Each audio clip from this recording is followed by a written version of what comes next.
10, 9, 8, 7, 6, 5, 4, 3, 2, 1. Ignition and liftoff of Starlink 414.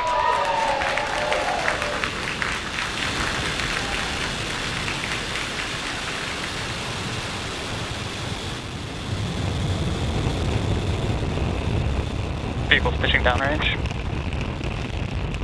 M1D chamber pressure is nominal.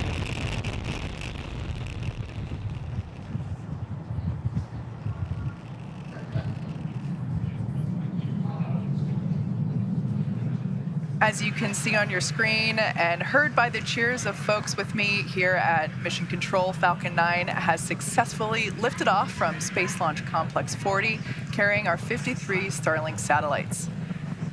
Although at liftoff, gravity is pulling straight down on the rocket, as we ascend, we actually tilt the engines. The technical term for that is gimbaling for all my rocket nerds out there. And that actually turns the rocket horizontally. Falcon is supersonic. So we're still going up, but with that gimbaling, we're now also heading horizontally away from the launch pad. That's what we call a gravity turn. Now we're going... Max Q. There we heard the call out for max Q. That's the point in which the vehicle experiences the greatest dynamic pressure.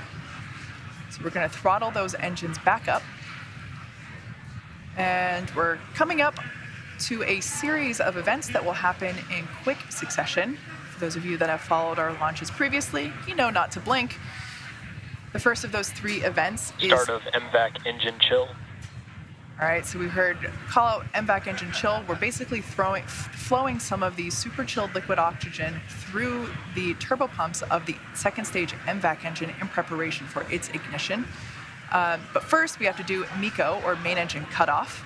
That's where all 9 Merlin engines shut off to slow the vehicle down in preparation for the next milestone, which is stage separation, where the first stage and second stage will separate.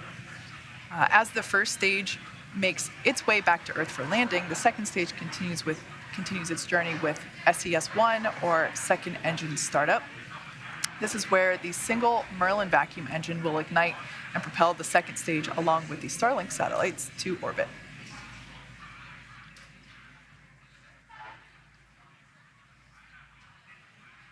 A view there inside our inner stage. Main engine cutoff. Stage separation confirmed.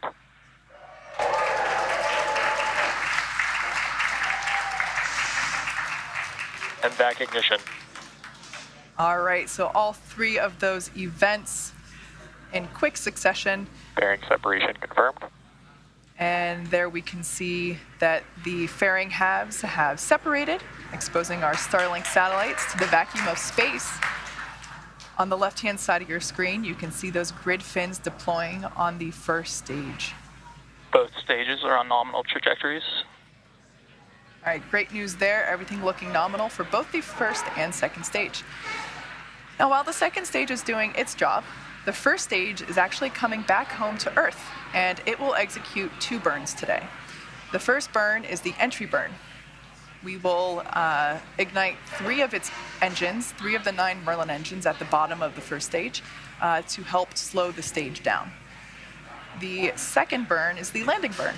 And that's where we ignite 1 engine, just the center engine, that will bring the vehicle speed down rapidly in order to land on our drone ship. Just read the instructions. That drone ship is about the size of a football field. Everything continues to look nominal. Acquisition of signal Bermuda. For both first and second stage.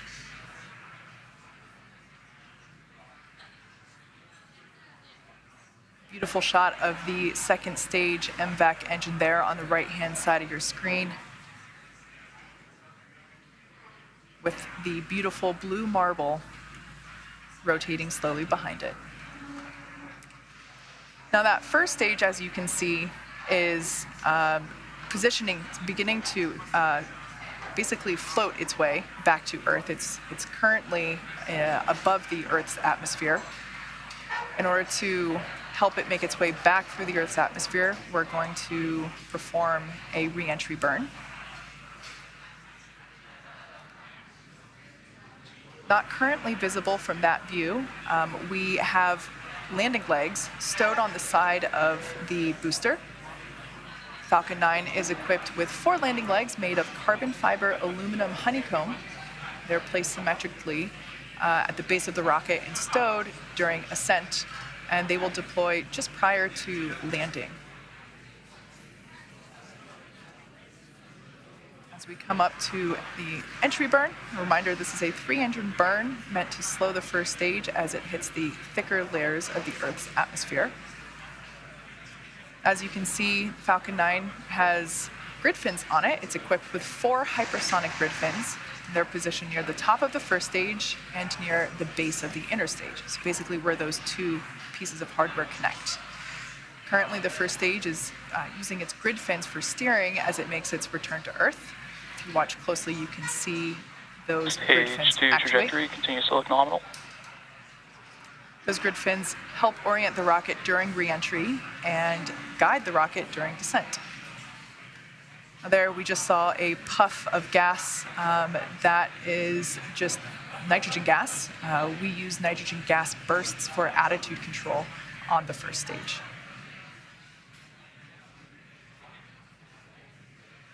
Stage 1 entry burn startup. So we can see the first stage has Stage 1 FTS is saved. begun its entry burn. We have reignited 3 of the 9 Merlin engines to help slow the booster down as it re-enters the thick part of the Earth's atmosphere. This burn will last about 20 seconds. Everything continues to look nominal for second stage. We can see that that entry burn has concluded Stage 1 for entry first burn stage. shut down. Again, that white gas that you see coming from the booster are the nitrogen gas bursts that we use for attitude control. As I previously mentioned, you were able to see the soot markings on this booster left over from its previous flights, its previous 11 flights. This is the 12th flight for this booster. Stage 1 trajectory nominal. The rocket-grade kerosene, or RP1, that we use as fuel for Falcon 9 is carbon-based. So when the fuel burns, it generates soot. Because the reentry occurs with engines first, the booster actually flies through its own plume, which deposits that soot onto the side of the rocket. So Stage 1 transonic. be sure to check out the feed from the onboard camera. During landing, you may be able to see that soot sticking to the lens. When we light the center engine for the landing burn, we gimbal that engine also to help guide the stage, in addition to the grid fins. So there we can see that booster making a re-entry through the clouds now. Everything continues to look nominal with second stage there. Landing burn. Stage 2 terminal guidance. All right, we heard the call out and you can see there on screen the landing burn has begun. Watch closely, we should be able to see the drone ship come into view. This drone ship is about the size of a football field.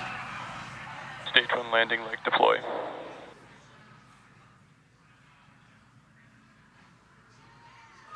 As you can see, this booster has Stage 1 touched landing down confirmed. once again. This is the 12th recovery for this particular booster. Stage 2 FTS is saved. This recovery also marks the 115th recovery of a first stage booster. Gorgeous shot of that booster on our drone ship. Just read the instructions. Up next will be second engine cutoff, Second engine cut off. which we Expected saw loss of just signal there. from Cape.